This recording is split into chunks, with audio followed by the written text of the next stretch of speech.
aprovechando la participación de José Calderón, quien es un experto, licenciado José Calderón, quien es un experto en temas de contrataciones públicas y a quien aprovechamos y le damos un fuerte aplauso, que está por aquí, que gracias. tenemos Bienvenido, pendiente. líder.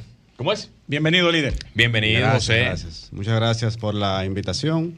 Un placer estar aquí con ustedes y un placer también para mí poder compartir esta información que normalmente es bien buscada y muchas veces no se tiene una fuente segura. Así que gracias. Bueno, vamos arriba entonces. Yo diría que pudiéramos arrancar. No sé si tú quieres arrancar con una inquietud. Vamos a aprender todos aquí. ¡Ey, cuidado! Excelente. Como conversamos fuera del aire ahorita, vamos a iniciar por la parte principal de todo esto que alberga lo que es la compra pública.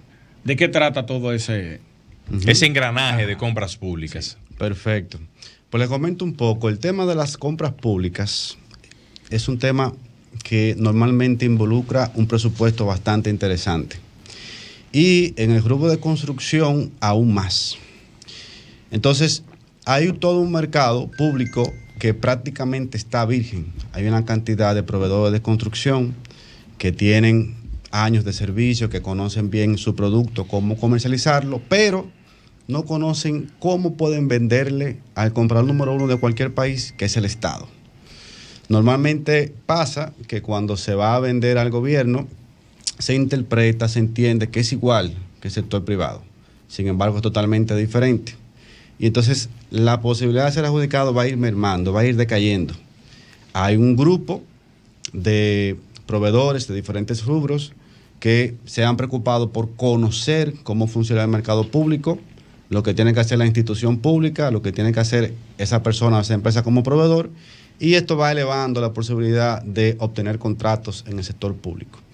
Entonces, es un mercado que prácticamente todo aquel que tenga una empresa pequeña, una constructora que esté iniciando, un proveedor independiente como arquitecto, ingeniero de cualquier rama, puede perfectamente ser proveedor. Y ojo, normalmente esto se vincula con una pertenencia a un grupo político o algo parecido. No, lo que hay que tener es un buen producto o un buen servicio y saber cómo comercializarlo en el Estado.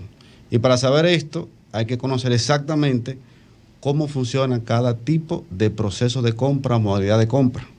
Porque muchas veces entendemos que licitación es lo único que existe, sin embargo hay muchos otros. ¿Cómo se divide? ¿Cómo uno puede identificar eso para estar claro? Porque yo como ignorante del tema, que quiero emprender o que quiero iniciar la venta hacia el Estado, ¿cómo me doy cuenta de que yo pudiera ser elegido de forma rápida? Porque, como tú bien planteas, uno va siendo descartado a medida que va avanzando el proceso.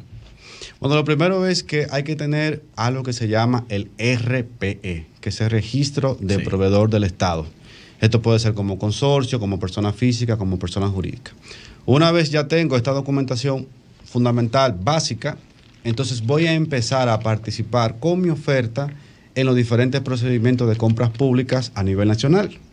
Cada institución pública tiene un comité de compras, tiene una unidad de compras, que son dos cosas diferentes, y tiene unidades requirentes, que son los departamentos. ¿Tú puedes definirlas rápidamente? Claro que sí. Un comité de compras es lo que legalmente constituye el grupo que va a formalizar los procedimientos a partir de comparación de precios. Estamos hablando a partir de aproximadamente 1.5 millones. Okay.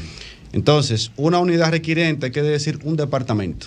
Si yo pertenezco al rubro de construcción, la unidad requirente va a ser normalmente el departamento, el área o dirección de mantenimiento o de carreteras, en el caso, por ejemplo, de obras públicas, lo que tenga que ver de una u otra manera con el sector construcción, remodelación, readecuación. Entonces, cuando yo voy a participar como proveedor, voy a obtener mi RPE. Todo este proceso se puede hacer de forma fluida, todo este proceso es gratuito, todo se puede hacer en línea y lo único que hay que es iniciar con esta nueva actividad. Entonces, al momento de yo participar como proveedor, yo voy a ver que se publican requerimientos de compras en un sistema electrónico de la Dirección de Compras Públicas que se llama el portal transaccional. Sí. Fíjense, este sistema es muy importante que aquellos que estén interesados puedan diariamente ver todo lo que se está requiriendo de su rubro de actividad comercial, porque por la misma vía van a poder enviar la oferta. Sin embargo, si hacemos una correlación, una comparación con el sector privado, En el sector privado quizás no existe un sistema donde yo pueda conocer quiénes quieren comprar lo que yo estoy vendiendo. Eso no está público. Eso está público, en el sector privado no, eso no existe. Exacto. Ahora, en el sector público sí, está público, no se necesita usuario, cualquier persona puede ingresar. Ahora, el tema de hoy es que hay que conocer cómo hacer este proceso, que hay que conocer cómo me puedo enterar de las oportunidades. Tengo que conocer cómo puedo preparar una oferta y que ésta tenga la mayor probabilidad de ser adjudicataria. Y para hacer esto debo de conocer 3 cosas así, de forma bien general. El aspecto técnico, que es el portal transaccional, el aspecto legal, que tiene que ver con la ley 340-06, y las demás normativas. Hay un reglamento de aplicación, hay guías, manuales de resoluciones, bastante información. Y debo de conocer cómo hacer negocios con el Estado. Ahí no entra la oferta. Perdón. Sí, adelante. No entra la oferta económica en esa ecuación. Claro, en cada proceso de compra, para fines de evaluación, hay 3 fases. Una primera fase que evalúa las credenciales, luego una fase de evaluación técnica y de último, una evaluación económica. Hago un resumen bien preciso. Cuando yo voy a participar como proveedor, yo puedo tener una constructora, puedo tener años de servicio, experiencia, puedo haber construido diferentes obras, pero lo más importante es ver específicamente lo que detalla el documento más importante en cualquier proceso de compra, que se llama pliego de condiciones. Ese es el eje fundamental, la parte más necesaria de conocer a profundidad, porque al momento de elaborar mi propuesta debo de específicamente incluir lo que se está necesitando en el pliego de condiciones. Me explico. Yo puedo tener diferentes bondades, un valor agregado, puedo tener una tecnología X, pero yo voy a hacer mi oferta en base al pliego de condiciones. Entonces, al momento de evaluación se va a evaluar credenciales, que son las documentaciones que cualquier proveedor necesita. Por ejemplo, que tenga su número RP, TCS, DGI, documentación. Esto no mejora ni empeora ninguna oferta. Luego hay una fase de evaluación técnica, que lo que la institución, cual sea que fuese, tiene que hacer es contrarrestar lo que el proveedor está ofertando versus lo que se publicó en el pliego de condiciones, que se publica desde el día 1, disponible para cualquier persona, para instituciones públicas, para proveedores, para interesados en vender al Estado y para cualquier persona de sociedad civil. Y luego de esto, de que se evalúa técnicamente, entonces el proveedor que tenga la oferta económica más competitiva muy posiblemente va a ser adjudicado. Y digo muy posiblemente porque hay un 5% aproximadamente de los procesos en donde la calidad tiene un peso o una puntuación mayor. Pero todo va a depender del tipo de proceso. Okay. Me preguntan, eso es el ingeniero Joel Neco, que hace una observación bastante interesante, pero le voy a dar un giro bastante puntual. Él habla de temas que tienen que ver con condiciones que se generan en los pliegos de condiciones para poder generar algún tipo de filtro. Yo preguntaría lo siguiente: si el Estado dispone de unos fondos que son los que se derogan a cada una de las instituciones, ¿por qué muchas veces las instituciones solicitan algún tipo de credencial adicional? Por ejemplo, se dan algunos casos que te solicitan que la empresa cuente con líneas de créditos para poder tener algún tipo de manejo interno, cuando los fondos deben de estar disponibles en cada una de las cuentas, en cada una de las instituciones. ¿Eso es permitido legalmente hablando desde el punto de vista de acceso a la información que el pliego pueda quizás solicitar? Sí, así es. Explico un poco el contexto. Cada institución pública recibe fondos. Hay un presupuesto de compras por institución pública. Y la institución, cuando va a requerir algún tipo de producto, ya sea un bien o un servicio, ese requerimiento tiene que ser en base o a un pliego de condiciones o a unos términos de referencias, ficha técnica, especificación técnica. Todo tiene que ver con lo mismo. Ahora bien, tiene que asegurar en ese pliego de condiciones que el proveedor o la proveedora, que sea el adjudicatario ganadora o ganador, pueda cumplir con el contrato durante el tiempo de este contrato. Entonces, por eso, dentro de las credenciales hay información que se incluye tipo financiera, donde está la línea de crédito. Hay información tipo técnica, que es puntualmente el producto que se está requiriendo. Vamos a suponer que se quiera hacer un edificio de parqueos. Bueno, entonces la constructora muy posiblemente tiene que tener experiencia en este tipo de obras, tiene que tener un personal capacitado y certificado para esto. Entonces, la institución puede solicitarlo. Ahora bien, creo que es un dato que no siempre se comunica y es muy importante tenerlo en cuenta. La ley actual, 340-06, tiene 9 principios. Y el último principio, es el número 9, es el principio de razonabilidad. ¿Y cómo yo enlazo eso con la pregunta? Cuando como proveedor de construcción yo voy a participar en un proceso, yo voy a ver el pliego de condiciones y yo voy a identificar que lo que se está requiriendo es eventualmente lo que necesita comprar la institución, ni más allá ni menos. Voy a poner un ejemplo muy sencillo para poder transmitir el mensaje. Vamos a suponer que la institución X requiera un servicio de catering, tiene una actividad para 10 personas. Esa institución no puede poner en el pliego que la empresa que vaya al servicio de catering tenga 10 años de experiencia. ¿Por qué? Porque es excesivo, sale lo razonable. Claro. Ahora bien, yo, experto en construcción, voy a determinar si lo que se está requiriendo está más allá de lo razonable, porque yo conozco específicamente ese rubro. Exactamente. Entonces, más o menos. ¿Y se puede hacer una reclamación? Claro, esa reclamación se le llama una impugnación. Okay. Es un proceso que no hay que ser abogado necesariamente, totalmente gratuito y básicamente es una comunicación bien fundamentada indicando, bueno, en este pliego de condiciones se está evadiendo el principio número tal o el artículo número tal o está en contradicción con lo que indica el marco normativo. Entonces, sí, se puede hacer una reclamación, pero hay que saber específicamente cómo hacerlo. Permítame hacerle esta pregunta a Joel Neco, que no sé si fue la misma que usted tradujo, Morel. Adelante. Él dice, su opinión sobre crear dentro de los reglamentos de procedimientos y creación de pliego de condiciones en contratación de obras sobre la garantía de pago por el Estado.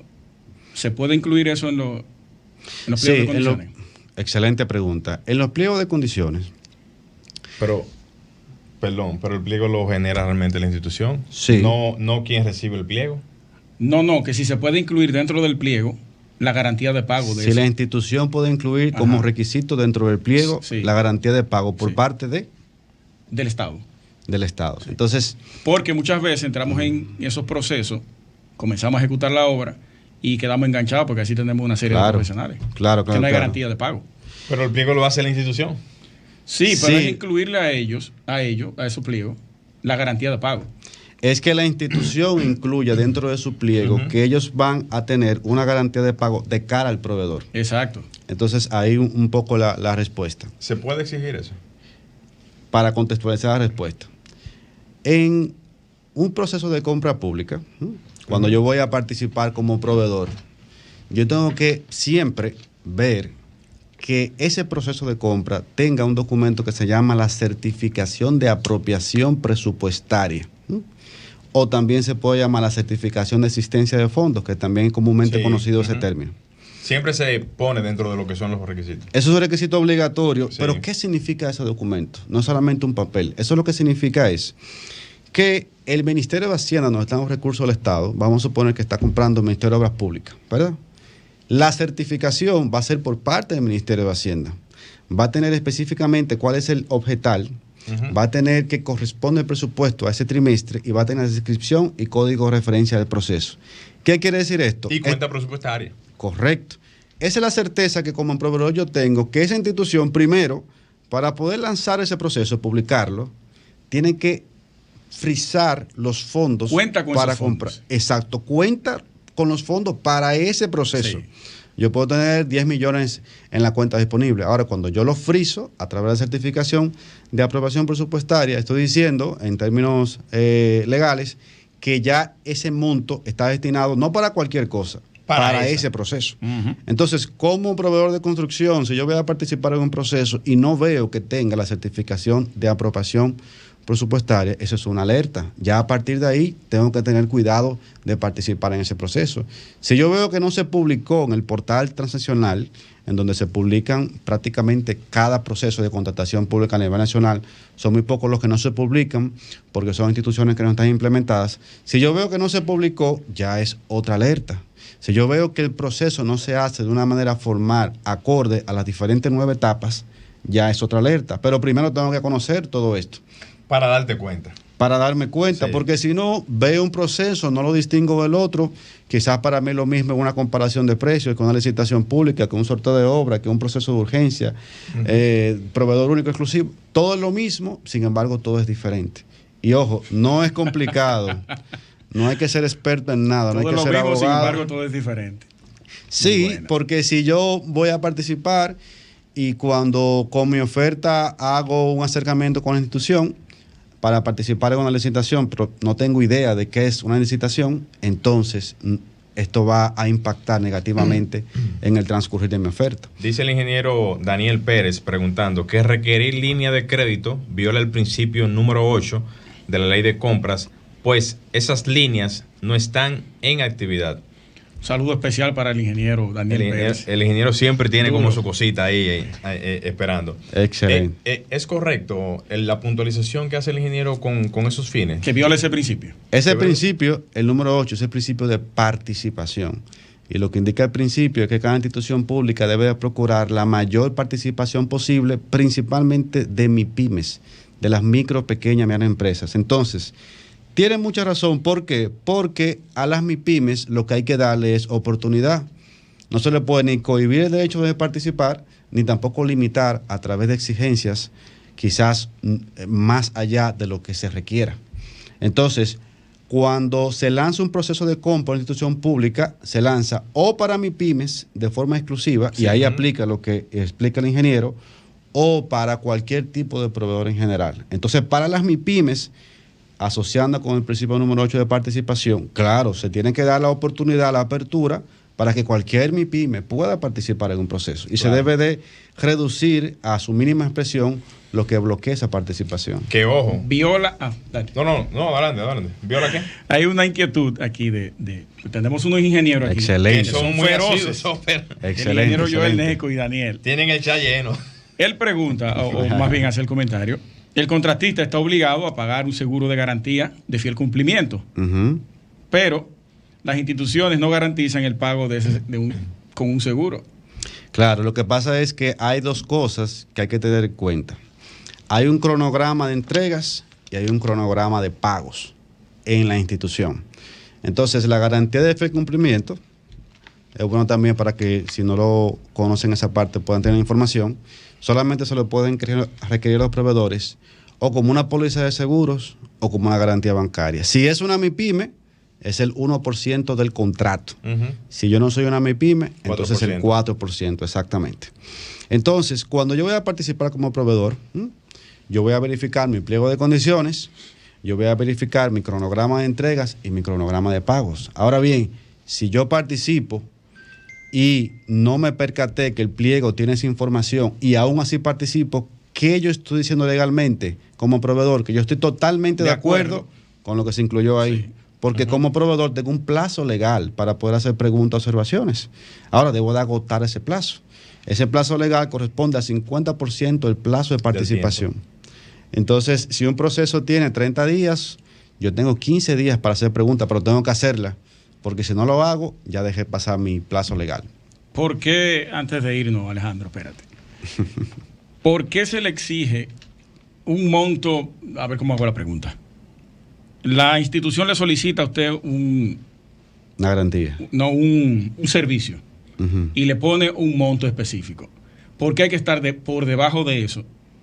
Si en algunos casos estar por debajo del monto no te garantiza la calidad requerida a esa Porque inversión. eso va a depender, y aunque la pregunta es para él, no se supone que hay diferentes tipos de comparaciones. Está compra directa, comparación de precios. Se nos quedó esa, las diferentes. Y eso entra dentro de esa misma respuesta. Va a depender de la competitividad de requerimiento.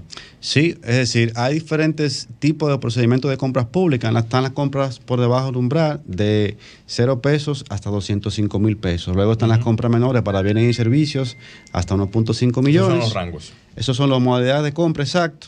A partir de ahí está la comparación de precios y luego la licitación pública nacional, que es a partir de 5.5 millones de pesos en bienes y servicios. En cuanto a obras, los montos cambian. Pero para responder a la pregunta de cómo se define el presupuesto, la institución normalmente tiene no está regulado los primeros.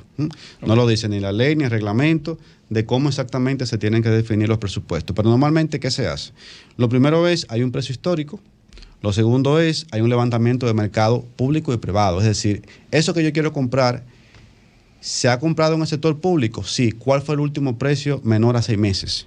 Y de esta manera pueden identificar el precio. Y de igual manera pueden hacer un levantamiento en el sector privado. Eso no quiere decir que el precio que se incluya como presupuesto tiene que obligatoriamente ser el precio real. ¿Por qué?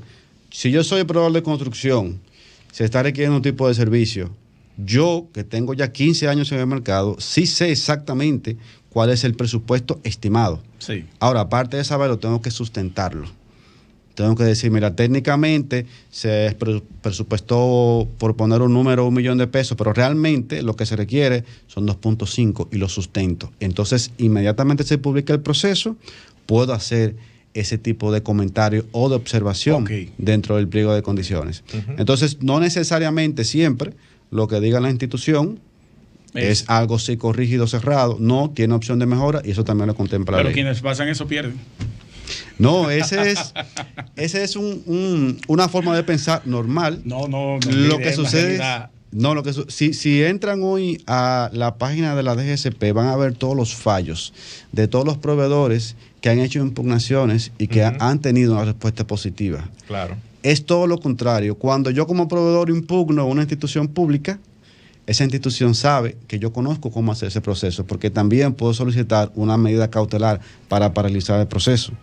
A ningún ministro le interesa que su proceso se paralice y que menos luego salga a la luz pública. Entonces, es un tema de empoderarse. Quedaron varios temas. Es un asunto de manejo. Obviamente, el tiempo en radio, como bien lo decía tu esposa, es bastante limitado, pero no está de más extender la invitación. Obviamente hay muchas preguntas que se quedaron. Aquí está el chat de Arquitectura Radial abierto con 50,000 preguntas. Sí. 70,000 son de Joel Neco y las otras más son de los demás. Mira, Estudio Jaldo, nuestro hermano Halmar de Sena hizo una, pero ya no tenemos que ir. Sí, lo vamos a traer a Neco para acá. ¿Por qué dice Halmar? Y lo contesta ahí rápidamente. Muy buen punto ese. ¿Por qué no se incluyeron por la ley los concursos de diseño para los proyectos? Lo dejaron fuera eso. Sí. Y nosotros como sociedad de arquitectos le presentamos una propuesta a Carlos. Quizás no le interesa en ese momento, porque es la única respuesta que se puede decir, porque el diseño es un antecesor de cualquier tipo de propuesta que se vaya a hacer, en todo. Claro, no, se requiere obligatoriamente un diseño para poder pasar a la fase de construcción. Sí. Lógico. Pero hay ciertas cosas que hay que tener en consideración. La ley es del 2006, estamos en el 2000 casi 24. Entonces ya han pasado muchos años. Casi 20. 18. Claro, tiene muchas opciones de mejora. Cada vez que vemos que algo no lo dice la ley, ¿qué se ha hecho? Una resolución, que es como si fuera un tratar de adosarle, ¿verdad? Exactamente. Entonces se requiere una nueva ley de contratación. No obstante, no quiere decir que como proveedor yo no pueda participar, ni como comprador que la institución pueda comprar. Pero sí, necesariamente tiene opciones de mejora. Excelente. Gracias. Muchísimas gracias por la información. Solamente nos resta decirle a toda la audiencia que muchísimas gracias también a los que nos hicieron la pregunta por el chat. También a la participación de José Calderón aquí en Arquitectura Radial, extendiéndole nuevamente la invitación desde ya que obviamente se quedan muchas preguntas al aire. Y en lo adelante esperamos tener nuevamente este mismo contenido de preguntas y respuestas para todos los oyentes de Arquitectura Radial. Dice el ingeniero Daniel Pérez, mi respeto al invitado, muy ecuánime. Muchas gracias y siempre a la orden. Bueno, señores, hasta aquí Arquitectura Radial. Nos estaríamos viendo el próximo fin de semana. Luis Taveras, Glenn Morel.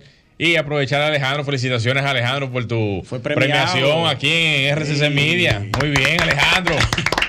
Te dirá Ricardo. Su labor y puntualidad. Alejandro, llévatelo. Y hasta aquí, Arquitectura Radial, con Luis Taveras y Gleinier Morel, por Sol 106.5.